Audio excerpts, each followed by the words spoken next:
Hoy, hermanos, vamos a concluir nuestra serie que hemos titulado Testigos. Una serie que ha tenido el propósito de preparar nuestro corazón y también hacernos partícipes de lo que Dios está haciendo. Y hoy, hermanos, es el último tema de esta serie, la entrega de los testigos. El 7 de julio de 1870 nació Noel Taylor, un bebé sano y fuerte. La salud de María, por el contrario, se iba deteriorando poco a poco con la consiguiente preocupación de su marido. María se quedaba en cama con el pequeño Noel a su lado. Su sonrisa era incapaz de ocultar su aspecto pálido y débil. Después de una semana en esa condición, Hudson supo que su estado era grave. Sangraba internamente, pero no sabía dónde para poder remediarlo. La salud del pequeño Noel también empeoró. Tenía diarrea, un problema menor para un adulto, no así para un bebé. De repente, Hudson encontró a su esposa y a su bebé seriamente enfermos. A ellos y a la oración dedicaba su tiempo. A los 13 días de su nacimiento, Noel moría al lado de su madre enferma. María, quien estaba demasiado grave para asistir al entierro del pequeño Noel, le dio un beso de despedida y eligió los himnos para el funeral. Hudson abandonó el cementerio tras enterrar a Noel junto a sus hermanos Grace y Samuel. Una semana después, volvía al mismo lugar para esta vez sepultar a su amada esposa al lado de sus hijos. El funeral de María fue uno de los más concurridos en la historia de aquella zona. Todos los asistentes iban vestidos de blanco, el color de luto chino. Hudson habló en la ceremonia religiosa sobre los padres misioneros de su esposa, su llamamiento a China y su amor a Dios. María tenía 33 años cuando murió. Hudson la extrañaba profundamente. Todo era muy distinto sin ella a su lado. 7 meses antes, por el tiempo de Navidad, toda la familia estaba reunida. Ahora estaban 3 muertos, otros 3 estaban en Inglaterra y 2 permanecían en China.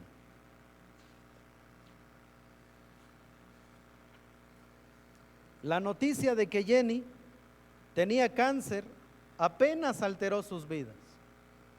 La segunda esposa de Hudson. Ambos vivían a la luz de la eternidad. A pesar de su delgadez y debilidad, Jenny escribió a una amiga lo siguiente: es imposible estar mejor cuidada o más feliz de lo que estoy. Me queda poco para llegar a casa. Qué inmensa alegría cuando llegue. El Señor me está llevando allí lenta y gentilmente. Y así fue.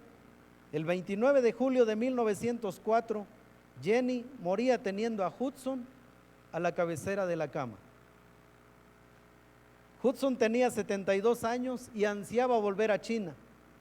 Había tantos a quienes animar y mostrar gratitud.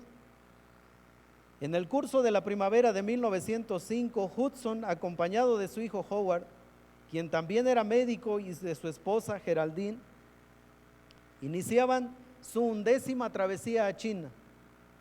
Fue un viaje memorable. En esta ocasión pudo viajar por tren a muchos lugares, un medio de transporte mucho más cómodo que las carretillas de los primeros años de su ministerio.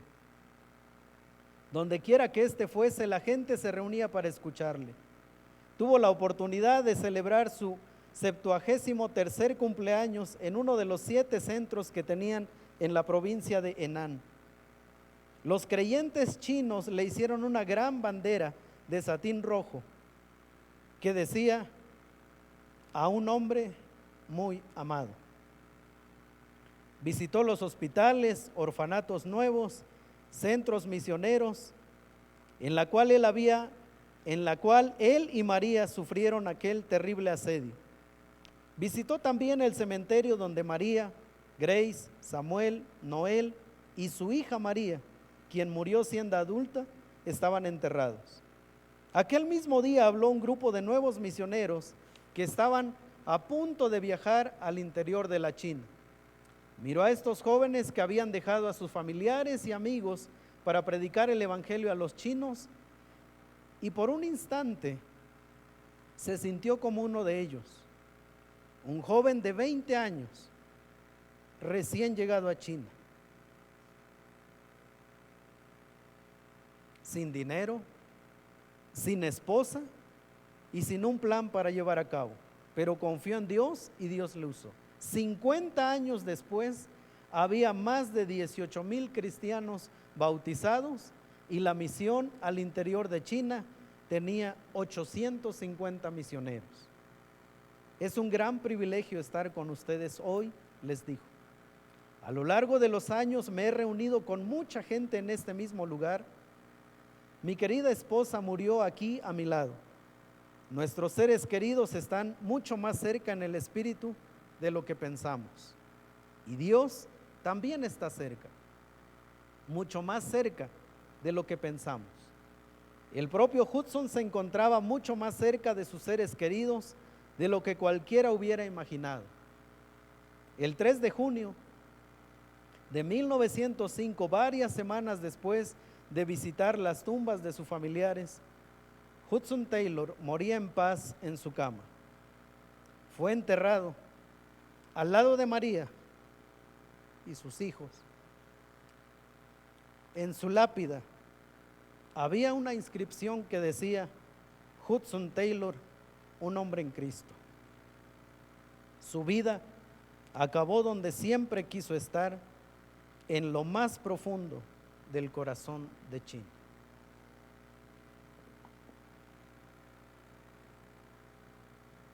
De cierto os digo, que si el grano de trigo no cae en la tierra y muere, queda solo, pero si muere, lleva mucho fruto.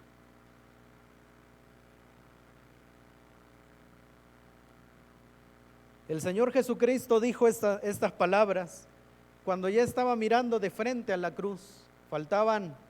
En realidad ya estaba en la última etapa de su ministerio, y estas fueron sus palabras: si el grano de trigo no cae en la tierra y muere, queda solo, pero si muere, lleva mucho fruto. El apóstol Pablo, por su parte, dijo, casi al final de su vida: porque yo ya estoy para ser sacrificado y el tiempo de mi partida está cercano. El Señor Jesucristo le dijo al apóstol Pedro en una playa: de cierto te digo, cuando eras más joven te ceñías e ibas a donde querías, mas cuando ya seas viejo extenderás tus manos y te ceñirá otro, y te llevará a donde no quieras ir. Esto dijo dando a entender con qué muerte había de glorificar a Dios, y dicho esto, añadió: sígueme. La tradición cristiana dice que el apóstol Pedro murió crucificado, y que cuando lo estaban clavando en la cruz, él pidió que invirtieran la cruz, es decir, morir con la cabeza hacia abajo, porque él dijo que no era digno de morir como su maestro. El autor de Hebreos también nos narra lo siguiente: otros experimentaron insultos y azotes, y hasta cadenas y prisiones. Fueron apedreados, aserrados, tentados, muertos a espada. Anduvieron de aquí para allá cubiertos con pieles de ovejas y de cabras. Pobres, angustiados, maltratados, de los cuales el mundo no era digno, errando por los desiertos, por los montes, por las cuevas y por las cavernas. Y gracias, hermanos, a todo ese esfuerzo, a ese sacrificio, a ese derramamiento de sangre a lo largo de muchos años, hoy nosotros estamos aquí. Nosotros somos el resultado de hombres y mujeres que en el pasado ofrendaron sus vidas en otros países, Luego llegaron misioneros a los Estados Unidos. Ahí algunos ofrendaron sus vidas y luego otros vinieron a América Latina. Algunos continúan en América Latina, envejecidos, enfermos, sin fuerzas. Y gracias al esfuerzo de ellos, aquí estamos nosotros. Probablemente uno de los textos más conocidos del libro de Hechos es este. Pero recibiréis poder cuando haya venido sobre vosotros el Espíritu Santo y me seréis testigos en Jerusalén, en toda Judea, en Samaria y hasta lo último de la tierra. Quiero llamar su atención en esta palabra, testigos. En su sentido más básico, testigos se refiere a una persona que testifica algo por haber visto u oído algo. Ese es su sentido más básico, alguien que habla, que narra, que cuenta porque vio o escuchó algo. Eso es un testigo. Sin embargo, la palabra griega para testigos en realidad es mártires.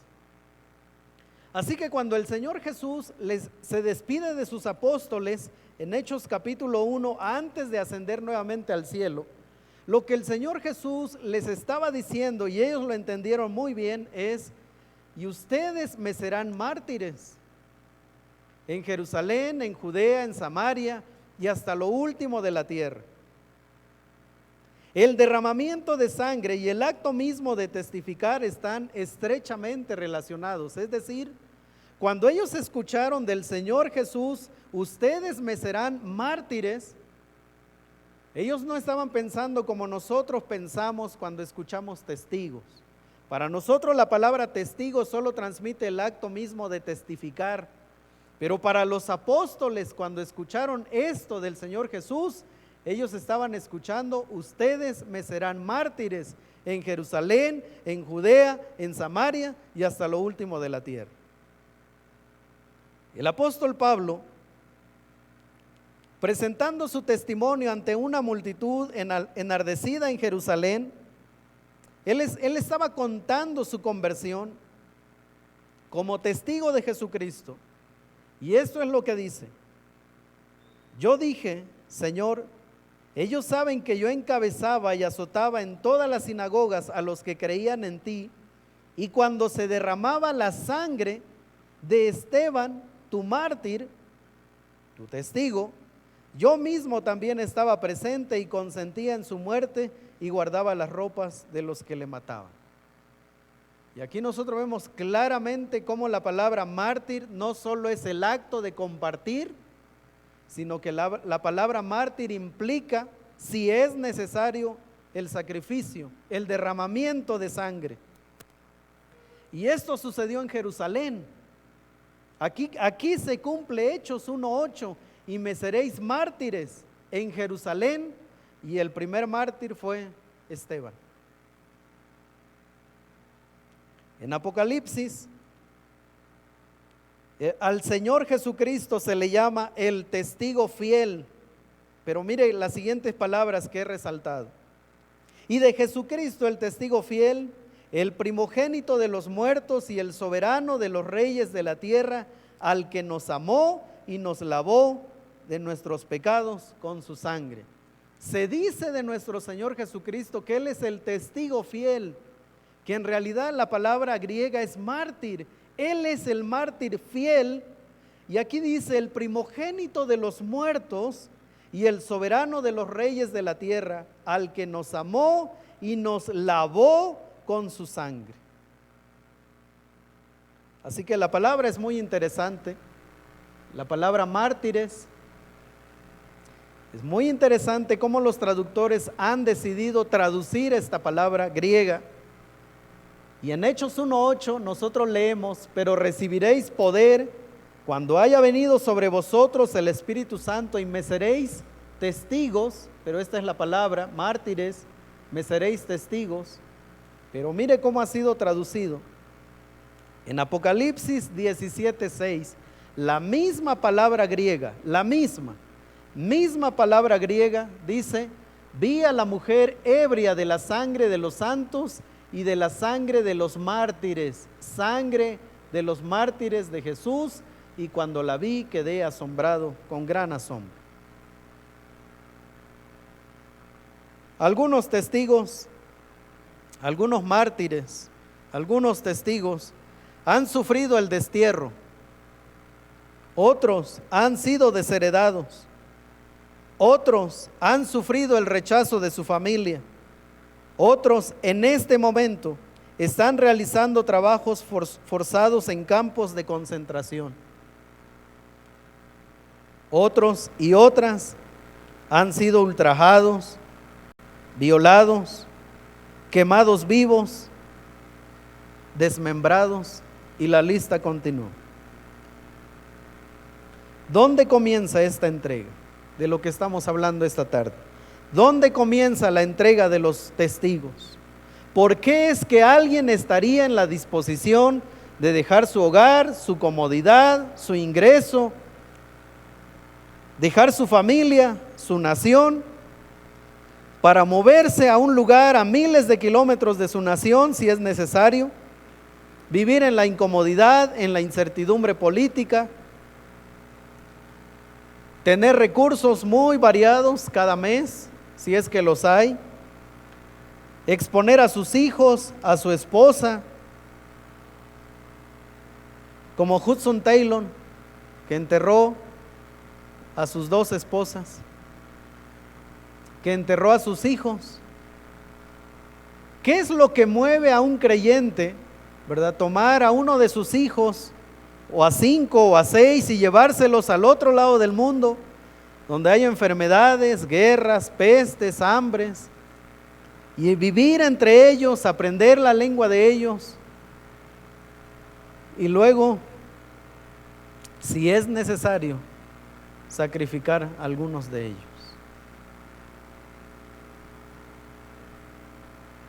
Uno de los hijos de Hudson Taylor fue sepultado por él mismo en medio de la lluvia. Tomaron a 3 de sus hijos y los sacaron de China, los enviaron a Inglaterra, y uno de ellos murió en el camino. Y uno se pregunta, ¿es necesario ese sacrificio para llevar el evangelio? ¿Dónde comienza una entrega de esta manera?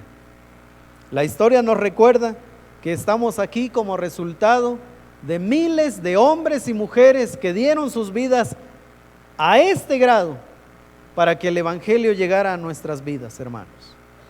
¿Dónde comienza esta entrega? En primer lugar, vamos a ir a Hechos capítulo 9, que es donde estaremos estudiando estos minutos. Hechos capítulo 9. Saulo, respirando aún amenazas y muerte contra los discípulos del Señor, vino al sumo sacerdote y le pidió cartas para las sinagogas de Damasco, a fin de que, si hallase algunos hombres o mujeres de este camino, los trajese presos a Jerusalén. Mas yendo por el camino, aconteció que al llegar cerca de Damasco, repentinamente le rodeó un resplandor de luz del cielo, y cayendo en tierra oyó una voz que le decía: Saulo, Saulo, ¿por qué me persigues? Él dijo: ¿quién eres, Señor?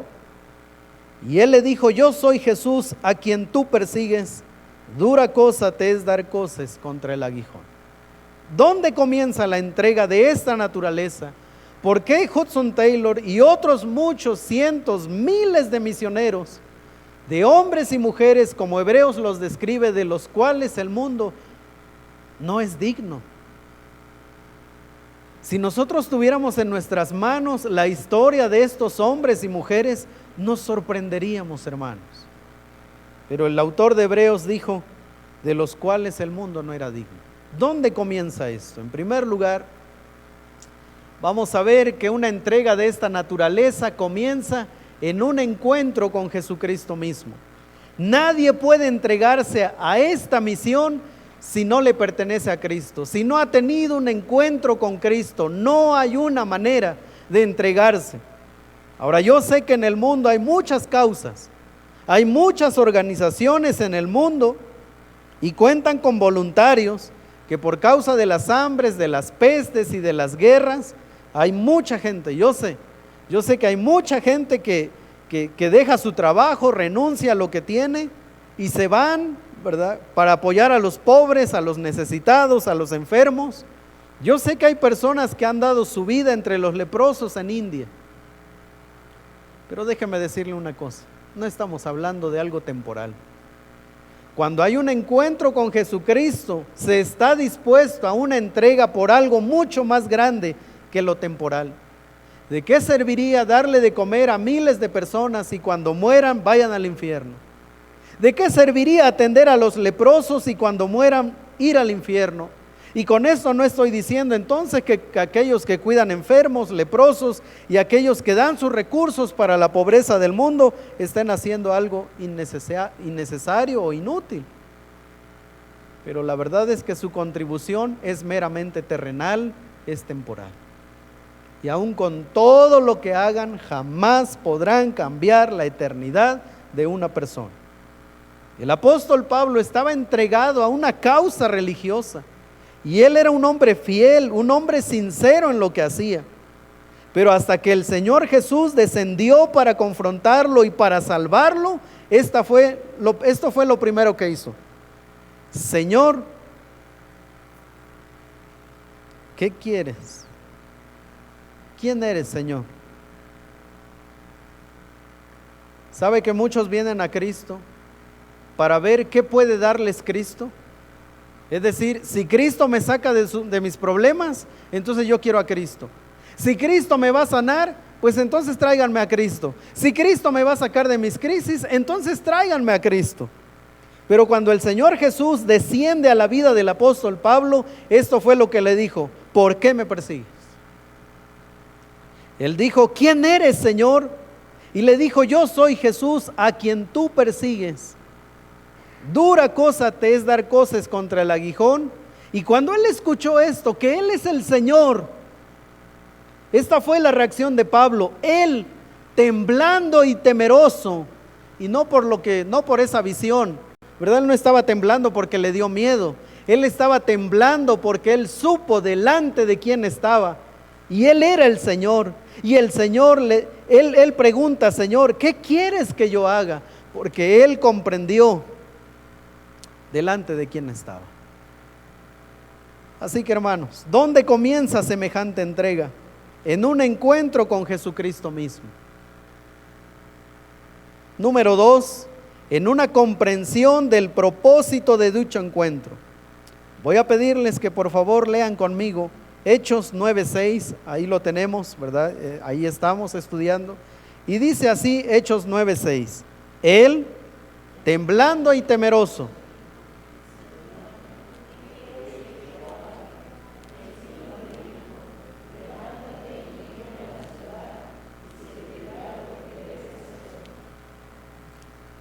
¿sabe que el apóstol Pablo, en ese momento Saulo de Tarso, cuando él conoció a Cristo, él no dijo: por fin mis problemas se acabaron, ahora sí voy a estar bien, mis finanzas van a estar bien, mi salud me van a ascender en el trabajo, porque ya conocí a Cristo?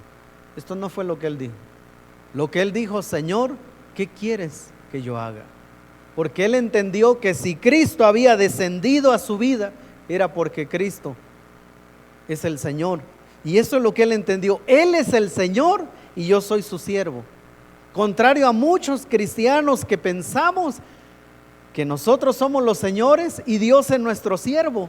Entonces yo le pido a Dios y Él me da.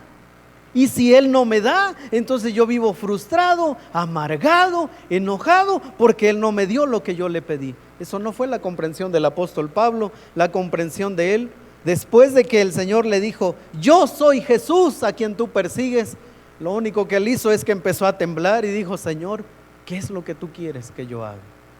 Es decir, él entendió: él es el amo y yo soy su siervo. Y el amo ha descendido para darme instrucciones. El amo ha descendido para decirme qué es lo que debo hacer. En ese relato en el que estamos, Hechos capítulo 9, el Señor se manifiesta a Ananías, un creyente fiel, Y el Señor le da instrucciones a Ananías de ir a ver a Saulo y bautizarlo. Y esto es lo que el Señor Jesús le dijo a Ananías: ve, porque instrumento escogido me es este para llevar mi nombre en presencia de los gentiles y reyes y de los hijos de Israel. Es decir, hazle saber a Saulo que yo no soy su instrumento, es al revés. Yo soy el Señor y Él es mi instrumento. Yo soy quien manda y Él es quien obedece. Lamentablemente muchos de nosotros, hermanos, llegamos a pensar que nosotros somos los que mandamos y Dios es el que obedece. Nosotros somos los que pedimos y Dios es el que ejecuta. Pero de entrada te salvé porque yo soy el Señor, tú eres mi instrumento, yo tengo una visión y el que va a ser usado eres tú, no yo. En tercer lugar, en una renuncia a los sueños propios por ir en pos de una misión mayor. ¿Dónde comienza esta entrega? En una renuncia a los sueños propios por ir en pos de una misión. El apóstol Pablo, cuando iba entrando a Damasco, él iba con una misión muy temporal, muy local su misión. Él sale de Jerusalén, va a Damasco, su propósito era muy claro: llevar a algunos cristianos, arrestarlos y traerlos a Jerusalén, porque él era enemigo de Cristo. Así que su misión era muy local, era muy temporal, era muy fugaz su misión, una misión que comenzaba con el celo religioso. Eso era un fanatismo religioso. Pero cuando él conoció a Cristo, su fanatismo y su celo fueron transformados en una pasión por Jesús. Y él, cuando estaba terminando su tercer viaje misionero, en Hechos capítulo 20, cuando él estaba en la ciudad de Mileto, en un puerto, y él manda a traer a los pastores, a los ancianos de Éfeso, los trae a Mileto, y en ese momento él comienza a despedirse de ellos, y esto es lo que les dice: pero de ninguna cosa hago caso, ni estimo preciosa mi vida para mí mismo, con tal que acabe mi carrera con gozo y el ministerio que recibí del Señor Jesús. Ya no era una misión temporal, ya no era una misión terrenal, es un ministerio, dice, que recibí del Señor Jesús para dar testimonio del evangelio, de la gracia de Dios. Ya no era una religión. Él ya no estaba viajando en nombre de una religión. Él dice: a mí me llamó el Señor para dar testimonio del evangelio, de la gracia de Dios. Este tipo de llamamientos, hermanos, solo sucede cuando se tiene una relación con Cristo. Cuando Cristo es el Salvador. Sucede cuando uno ha comprendido por qué Cristo me salvó. No me salvó para tenerme como rey en esta vida. No me salvó para tenerme sano. No me salvó por asuntos de finanzas. No me salvó para que me asciendan en el trabajo. Me salvó porque Él tiene una misión y yo soy su instrumento. Y entonces el apóstol Pablo, ya en una edad, ¿verdad?, madura, esto es lo que llegó a decir: la verdad es que de ninguna cosa hago caso, ni estimo preciosa mi vida para mí mismo. Ya no más. Hay hombres y mujeres que han renunciado a muchas cosas, hermanos, más de la que usted y yo podemos tener en la mente en este momento. Difícil de comprender para nosotros, pero no para ellos. En cuarto lugar, en una disposición para compartir el mensaje de salvación, comenzando en Jerusalén, es decir, en donde estés, desde el momento en que el Señor nos salva, ahí es donde Él nos quiere actuando. Y eso fue lo que entendió el apóstol Pablo, Hechos 9, 17 al 20. Fue entonces Ananías y entró en la casa, y poniendo sobre él las manos, dijo: hermano Saulo, el Señor Jesús, que se te apareció en el camino por donde venías, me ha enviado para que recibas la vista y seas lleno del Espíritu Santo. Y al momento le cayeron de los ojos como escamas, y recibió al instante la vista, y levantándose fue bautizado. Y habiendo tomado alimento, recobró fuerzas. Y estuvo Saulo por algunos días con los discípulos que estaban en Damasco. Enseguida predicaba a Cristo en las sinagogas, diciendo que este era el Hijo de Dios. en una disposición para compartir el mensaje de salvación, comenzando desde Jerusalén. Es decir, el apóstol Pablo, Saulo en ese momento, es salvado por el Señor con una misión. Pero él no se quedó como diciendo, bueno, a mí el Señor me dijo que yo voy a servir, así que aquí me voy a quedar a esperar a ver si una iglesia me envía, a ver si algunos apóstoles me vienen a buscar. No, el apóstol Pablo, Saulo en ese momento, cuando fue salvo, en ese momento él comenzó a compartir con los que tenía a su alrededor. Y eso, hermanos, pone en nosotros un ejemplo. Porque no tendríamos que esperar a que algún día se nos aparezca una voz del cielo angelical para irnos a India. Hermanos, los que hemos sido salvos por el Señor, ya tenemos una misión. En ese sentido, nuestros amigos, nuestros vecinos, compañeros de trabajo, de estudios, ya deberían estar escuchando de Cristo de parte de los que hemos sido salvos. Así que el apóstol Pablo, él nos dijo, bueno, pues a mí me escogió el Señor para llevar su nombre a los reyes, así que aquí voy a esperar a ver a qué horas por ahí me echan un gritito de un contacto que me quiera llevar a Roma. No hizo eso. No dijo, no, es que yo no le voy a predicar a este porque a mí me dijeron que yo soy para los reyes. No, él comenzó inmediatamente con sus conocidos, amigos. O sea, él entró a las sinagogas y ahí comenzó a anunciar el nombre de Cristo. Y esa es la experiencia de muchos obreros en campo, que no se fueron de la noche a la mañana, ya aparecieron allá gran carga por los que están allá. No, hermanos, comenzaron muchos misioneros y misioneras, fueron maestras de niños, grupos de jóvenes, tuvieron un ministerio previo. Y es ahí donde la iglesia pudo dar testimonio de que de verdad estos son llamados. No apareció de la noche a la mañana alguno por ahí que dijo, hey, yo quiero ir al campo misionero. Y tú así de, ¿y este quién es? ¿Verdad? Que nadie los conoce en su iglesia. No, hermanos. El apóstol Pablo comienza a predicar de Cristo en su lugar. Y en quinto y último lugar, en una entrega total en cuerpo, alma y espíritu.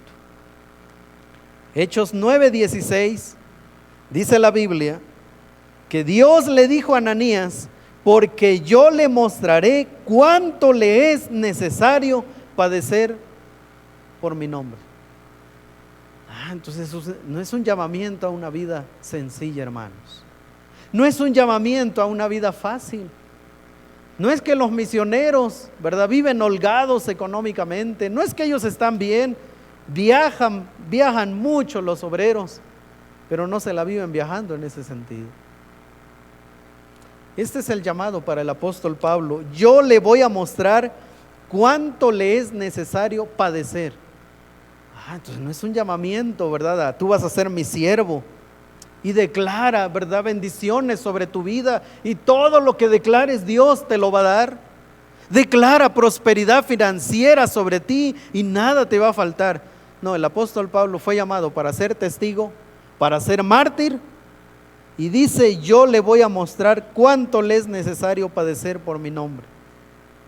Hechos 20, 22 al 23 dice, ahora he aquí, recuerden, está en Mileto, despidiéndose de sus colaboradores de la iglesia de Éfeso, y les dice a ellos, ahora he aquí, ligado yo en espíritu voy a Jerusalén, sin saber lo que allá me ha de acontecer, salvo que el Espíritu Santo por todas las ciudades me dan testimonio diciendo que me esperan prisiones y tribulaciones. ¿Y saben qué dijo el apóstol Pablo? Y hacia allá quiero ir. Hacia allá quiero ir. Él les dijo que nunca más verían su rostro a los hermanos, nunca más.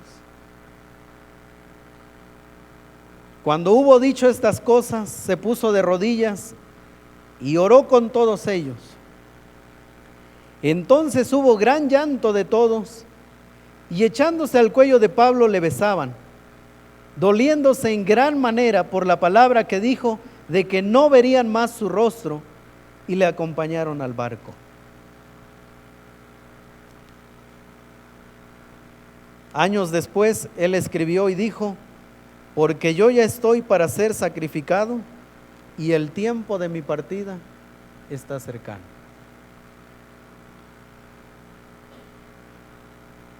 Queridos hermanos,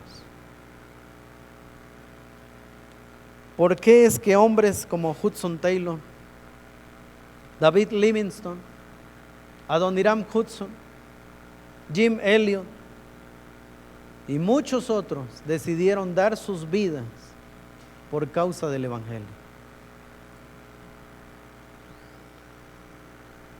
Una entrega semejante, una entrega así, de renunciar a todo y estar dispuesto a dar la vida.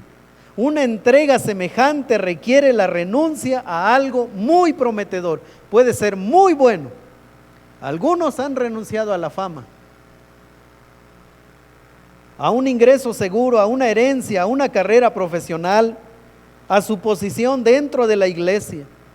Pero otros hermanos han renunciado a sus hijos, a sus nietos. Porque cuando alguien sale al campo, no solo renuncia al que se va, también los que se quedan deben renunciar. La abuela debe renunciar a sus nietos. Los padres deben renunciar a sus hijos. Una pareja en campo que estamos apoyando, ellos están en Kurdistán. Ellos están próximos para tener su cuarto hijo. Y allá están. Pero los nietos, los hijos de estos obreros están creciendo en el campo. Los abuelos han tenido que renunciar a ver a sus nietos crecer. No porque están en Suiza, ¿verdad? En algún país ahí europeo. Están en una zona de conflicto. Están creciendo estos chicos en una zona de guerra, que en cualquier momento les pueden llamar y decir: miren, entró un grupo terrorista y los capturaron a sus nietos. Las agencias misioneras ahora piden que cuando un chico, una señorita, un joven soltero se van al campo, los padres deben renunciar a sus hijos, deben escribir, deben firmar una carta de no repatriación. Es decir, si mi hijo muere en campo, no lo vamos a repatriar. Los costos son altísimos de repatriar a alguien, pero es parte del sacrificio.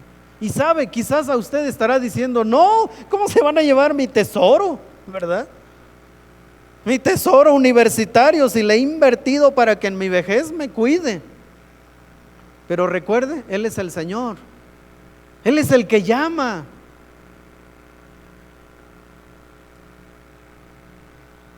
Más bien deberíamos preparar a nuestros hijos lo mejor posible para enviarlos, hermanos. Ya de su vejez el Señor se va a encargar, hermano, no se preocupe. Total, ya de viejos no comemos mucho, ¿verdad? Entonces no se preocupe por eso. ¿De quién me va a sostener? Y no decimos: el Señor es mi pastor, nada me faltará.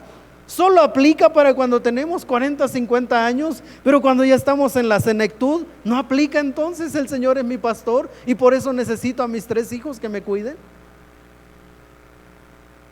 No a eso nos subimos aquí, hermanos. Cuando tomamos a nuestros hijos, bebecitos, y los presentamos, no es para eso, hermanos. Pero ¿sabe qué hacemos cuando el Señor dice: dámelos? No te vayas, hijo, quédate aquí. Aquí tú puedes ser un doctor famoso. Yo te voy a poner tu consultorio, pero no te vayas. El apóstol Pablo dijo: de ninguna cosa hago caso, ni estimo preciosa mi vida. Sin embargo, hermanos, ningún sacrificio que podamos hacer como iglesia se compara a este. Y aquel Verbo fue hecho carne y habitó entre nosotros, y vimos su gloria, gloria como del unigénito del Padre, lleno de gracia y verdad. Ningún sacrificio que hagamos se compara a este. Filipenses capítulo 2, versos 6 al 8 dice: el cual, siendo en forma de Dios, no estimó el ser igual a Dios como cosa que aferrarse, sino que se despojó a sí mismo tomando forma de siervo, hecho semejante a los hombres, y estando en la condición de hombre, se humilló a sí mismo, haciéndose obediente hasta la muerte y muerte de cruz. ¿Sabe que ningún sacrificio que hagamos como iglesia se equipara al sacrificio del único Hijo de Dios?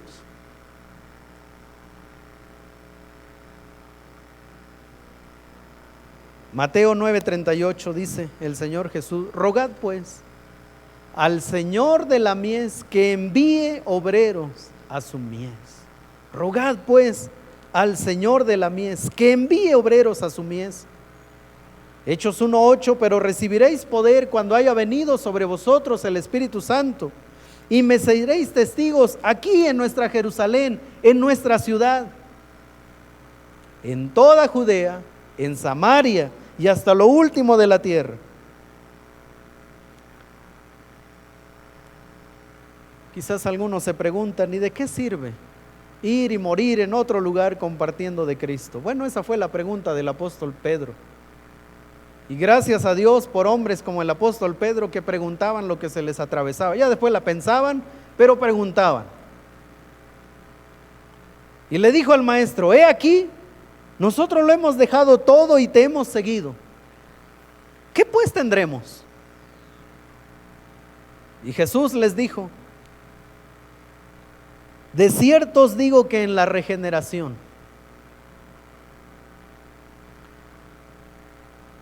cuando el Hijo del Hombre se siente en el trono de gloria, vosotros que me habéis seguido, también os sentaréis sobre 12 tronos para juzgar a las 12 tribus de Israel. Y cualquiera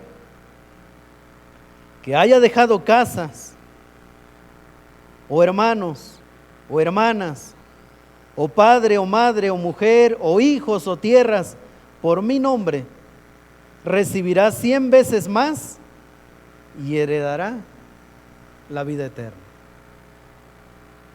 Gracias a Dios por esa pregunta. Señor, nosotros lo dejamos todo, como que cae de vuelta. Y el Señor le dijo: tranquilo, Pedro, ¿cómo me gusta? Cuando el Hijo del Hombre se siente en el trono de su gloria. ¿Sabe dónde terminó la vida de Pedro? En una cruz. ¿Sabe que todavía viene el momento más glorioso para Pedro? Es este. Cuando el Hijo del Hombre se siente en el trono de su gloria, entonces vendrá una voz que diga: ¿dónde está Pedro? Aquí está. ¿Dónde están aquellos que dejaron casas? ¿Dónde están aquellos que dejaron a sus hermanos, a sus padres? Vengan. Esa será la mayor recompensa. Hermanos, no voy a pedir que esta tarde levanten la mano, que se pongan de pie o que vengan aquí al frente. Pero si algún matrimonio, alguna familia, alguna señorita, algún hermano, alguna hermana están dispuestos a considerar la siguiente invitación, solo quiero pedirle lo siguiente: tomen un tiempo estos días en casa, estas horas, un par de semanas, órenlo y luego hablen conmigo. El trabajo que Cristo nos mandó a hacer no ha terminado, hermanos. Todavía se habla de bloques impresionantes de naciones donde Cristo no ha sido anunciado. Y no estoy hablando del extendimiento de la religión, estoy hablando del extendimiento del reino de Cristo. Todavía hay bloques impresionantes en el mundo donde Cristo no ha sido anunciado. Esos bloques necesitan de Cristo. El costo a pagar es sumamente alto. El llamamiento no es a una vida fácil, pero vale la pena. Algunos decidieron a muy temprana edad, siendo niños, escucharon una historia de misioneros y decidieron prepararse para ir al campo. Otros respondieron al llamado ya con una familia, teniendo hijos pequeños, hijos adolescentes. Y así llegó el llamamiento en esas condiciones, teniendo un trabajo estable, con un ascenso anhelado, y ahí llegó el llamamiento. Otros, pasados los 50 años, siguen respondiendo al llamamiento. Algunos traen una formación de seminario, es decir, una formación teológica formal. Se prepararon para ir al campo, pero otros hicieron carrera universitaria, tienen trabajo, tienen buenos ingresos, y entonces llegó el llamamiento y están decidiendo todavía, ¿verdad? Y gracias a Dios por eso deciden dejar todo e ir en pos de algo mucho mayor. La pregunta que Isaías escuchó 700 años antes de Jesucristo fue esta: ¿a quién iré? ¿A quién enviaré y quién irá por nosotros? Esta fue la pregunta que él escuchó 700 años antes. ¿A quién enviaré y quién irá por nosotros? Entonces respondí: heme aquí, envíame a mí. Queridos hermanos, consideren este llamamiento. Los misioneros son los innombrables, muchos de ellos sin nombre, sin fama, sin libros como estos. Muchos de ellos enfermos, debilitados, sin recursos, sin un hogar. Esa es la invitación.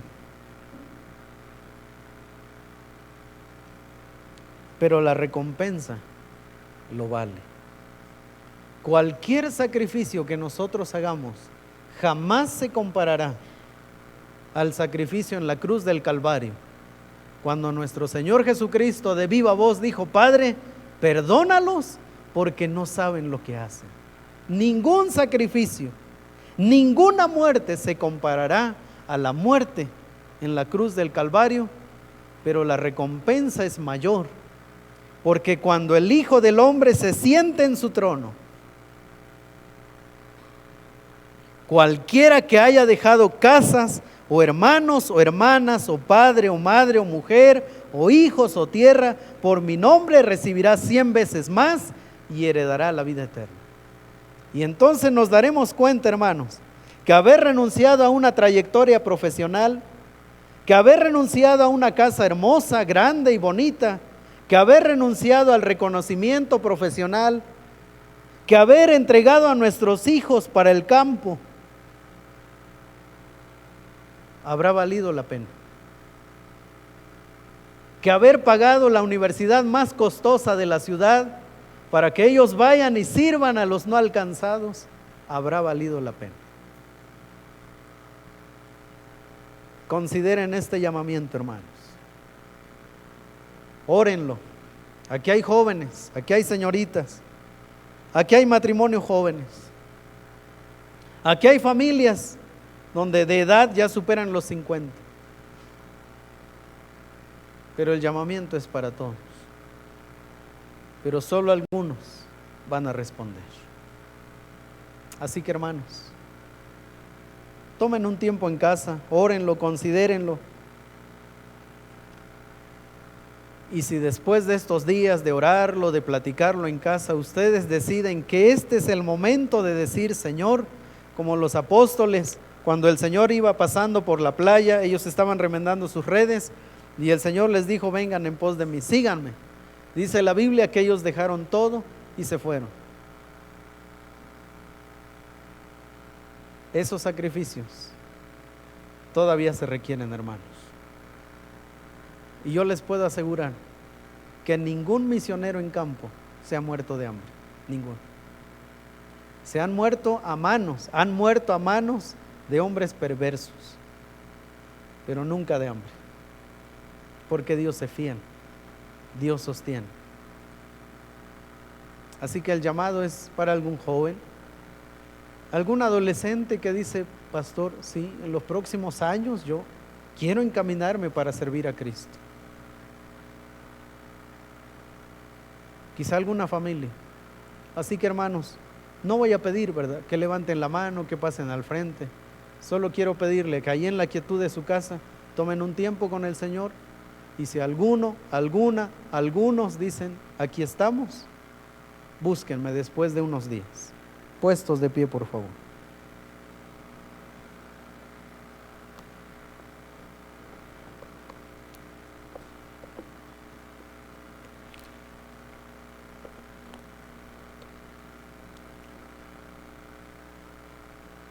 Padre Santo, un día glorioso el Señor Jesucristo se sentará sobre su trono de gloria. Ahí estará el Cordero inmolado. Dice tu palabra que nosotros veremos las heridas en sus manos, en su costado y en sus pies. Y ahí, Señor, delante de ese trono glorioso estaremos de todas las naciones, pueblos, tribus y lenguas, adorando a Cristo.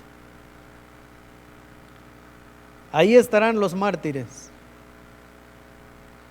Ahí estarán los hombres y mujeres de los cuales el mundo no era digno.